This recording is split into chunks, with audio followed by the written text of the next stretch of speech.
90 రోజుల కోర్సు పూర్తి చేస్తే చాలు 100% ప్లేస్మెంట్ సపోర్ట్ తో సాఫ్ట్వేర్ జాబ్ మీ సొంతం. వెంటనే కోడ్ జ్ఞాన్ డెస్టినేషన్ ని సంప్రదించండి.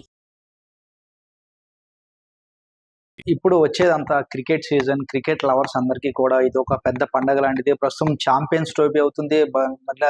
మరొక కొన్ని రోజుల్లో ఐపీఎల్ కూడా రానుంది. అయితే ఈ సందర్భంగా క్రికెట్ లవర్స్ అందరూ కూడా మ్యాచ్లు చూడటానికి ఇంట్రెస్ట్ చూస్తారు. ఏ టీం గెలుస్తుంది, ఏ టీం ఓడిపోతుందని ఆసక్తిగా ఉంటుంది. ఇదే ఆసక్తిని కొంతమంది క్యాష్ చేసుకునే విధంగా కొంతమంది క్రికెట్ బుకీలు కూడా ఇందులో ఇన్వాల్వ్ అవటం, ఎవరైతే ఉంటారో వాళ్ళందరినీ క్రికెట్ లవర్స్ని ఈ ఏదైతే క్రికెట్ బుకీ యాప్స్లోకి దింపడం, వారి చేత అప్పులు చేయించడం, సో ఇవన్నీ కూడా జరుగుతూ ఉంటాయి. దీనికి సంబంధించి ఇప్పటికే పోలీస్ వ్యవస్థ కూడా దీని మీద సమగ్రంగా దర్యాప్తు చేస్తుంది, పని చేస్తూ ఉంది. అయితే ఈ క్రికెట్ బుకీలు నమ్మటం, వాటిలో డబ్బులు పెట్టడం, పూర్తిగా మోసపోవటం, తర్వాత చనిపోవటం జరుగుతుంది. సో ఈ క్రికెట్ సీజన్కి సంబంధించి క్రికెట్ బుకీలు అయితే ఈ మధ్యకాలంలో మనం చూడవచ్చు, యూట్యూబర్లు సైతం ఎవరైతే ఉన్నారో కొంతమంది ఫేమస్ యూట్యూబర్లు సైతం ఈ క్రికెట్ బెట్టింగ్ యాప్స్ని ప్రమోట్ చేస్తూ ఉన్నారు. దీనికి సంబంధించి ఈ వచ్చే క్రికెట్ సీజన్ని క్రికెట్ బుకీల నుంచి క్రికెట్ లవర్స్ని ఏ విధంగా ప్రొటెక్ట్ చేస్తారనేది తెలుసుకోబోయేది.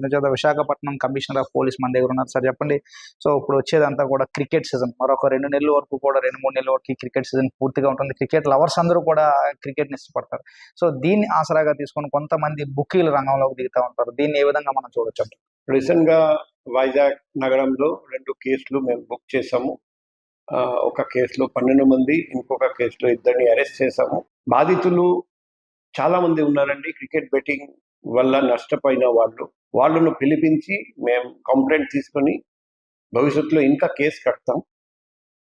వైజాగ్ సిటీ పోలీస్ లక్ష్యం వైజాగ్ నగరంలో క్రికెట్ బెట్టింగ్ ఆన్లైన్ కానీ ఆఫ్లైన్ కానీ చేసి ఎవరు మోసపోకూడదు, నష్టపోకూడదు. ఎందుకంటే క్రికెట్ బెట్టింగ్ మాకు చాలా బెనిఫిట్ వస్తుంది, మేము చాలా ప్రాఫిట్ మాకు వస్తుందని ఆలోచించి ఊహించి బెట్టింగ్ చేస్తారండి. కానీ చివరిగా నష్టపోయి చాలామంది సూసైడ్ కూడా చేసుకున్నారండి. ఆ సందర్భాలు ఉన్నాయి. మన రాష్ట్రంలో, మన దేశంలో చాలా చోట్ల ఇలా జరిగాయి. సో యువత అందరూ అర్థం చేసుకోవాలి, బెట్టింగ్ వల్ల అందరూ నష్టపోతారండి. లాభం మీకు రాదు.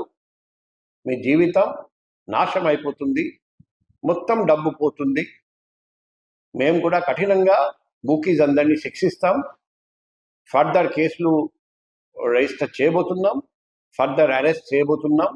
ఆ బుకీస్ మన నగరం కాకుండా వేరే జిల్లాలో, వేరే రాష్ట్రంలో ఎక్కడ ఉన్నా పట్టుకొస్తాం.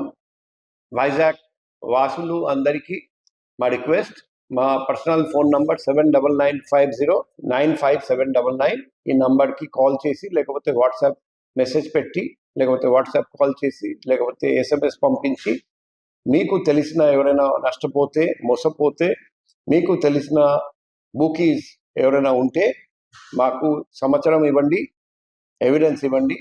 మేము వాళ్ళను కఠినంగా శిక్షిస్తాం.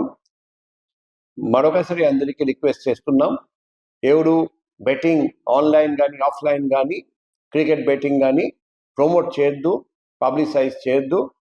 అదే మాదిరిగా బెట్టింగ్ వల్ల ఎవరు నష్టపోకూడదు, అందరూ బెట్టింగ్ నుండి దూరంగా ఉండాలి. సార్, ఈ మధ్య కాలంలో చూసుకుంటే ఏవైతే ఈ బెట్టింగ్ యాప్స్ ఉన్నాయో, ఈ బెట్టింగ్ యాప్స్ అన్నీ కూడా ఎవరైతే ఫేమస్ యూట్యూబర్స్ ఉంటారో వారందరినీ కూడా ఆసరాగా తీసుకొని, సో వారి ద్వారా ఈ బెట్టింగ్ యాప్స్ అన్ని కూడా ప్రమోట్ చేస్తూ ఉన్నారు. ఈ మధ్య కాలంలో చూసుకుంటే లోకల్ బాయ్ నాని అని చెప్పి వైజాగ్లో ఉంటారు ఆయన.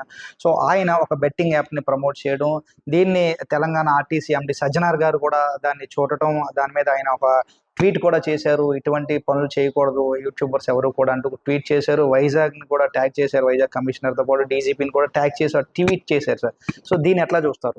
యూట్యూబర్స్ వాళ్ళు ఇన్ఫ్లుయెన్సర్స్, వాళ్ళను చూసి చాలామంది ఇన్ఫ్లుయెన్స్ అవుతారండి. కాబట్టి మనం అందరం సమాజంలో బతుకుతున్నాం, మనకు ఒక బాధ్యత ఉంది.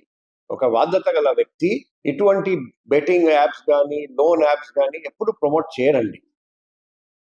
కొంత డబ్బు నాకు వస్తుంది, నాకు ప్రాఫిట్ వస్తుంది, ఆ బెట్టింగ్ యాప్ కంపెనీ మాకు డబ్బు ఇస్తారు, ఆ మాట గుర్తు పెట్టుకొని భాషతో ఎవరైనా ఇటువంటి బెట్టింగ్ యాప్ ప్రమోట్ చేస్తే అది చాలా దురదృష్టకరము.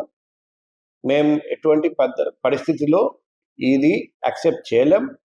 So all YouTubers, all influencers మేము రిక్వెస్ట్ చేస్తున్నాం, మీరు అందరికీ చెప్పండి బెట్టింగ్ నుండి దూరంగా ఉండాలి, లోన్ యాప్స్ నుండి దూరంగా ఉండాలి.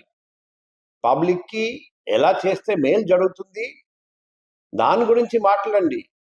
పబ్లిక్ ఎలా చేస్తే పబ్లిక్కి నష్టం జరుగుతుంది, మీకు లాభం వస్తుంది, అటువంటి పనులు దయచేసి చేయకండి.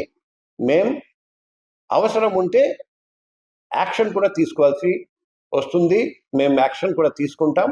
కానీ ఎటువంటి పరిస్థితుల్లో ఇటువంటి యాప్స్ ప్రమోట్ చేయడం మేము యాక్సెప్ట్ చేయం. సార్, ఈ మనం లాస్ట్ టైం చూసుకున్నట్టయితే రమ్మీ సర్కిల్ అనే ఒక యాప్ ఉండేది, ప్లేయింగ్ కార్డ్స్ యాప్. దాన్ని మన ఏపీలో ఓవరాల్గా బ్యాన్ చేశారు. సో అట్లా ఇటువంటి బెట్టింగ్ యాప్స్ని మన విశాఖపట్నంలో కావచ్చు, ఏపీలో కావచ్చు బ్యాన్ చేసే అవకాశాలు ఏమైనా ఉన్నాయంటారు? ఇప్పుడు బ్యాన్ చేయడం మాత్రం పాలసీ డిసిషన్, అది గవర్నమెంట్ లెవెల్లో చేయాలి. బ్యాన్ చేయడానికి పవర్స్ కమిషనర్ ఆఫ్ పోలీస్కి ఉండదు.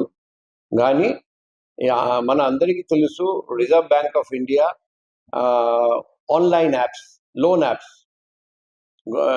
గురించి ఆల్రెడీ అడ్వైజరీ సర్క్యులేట్ చేశారండి.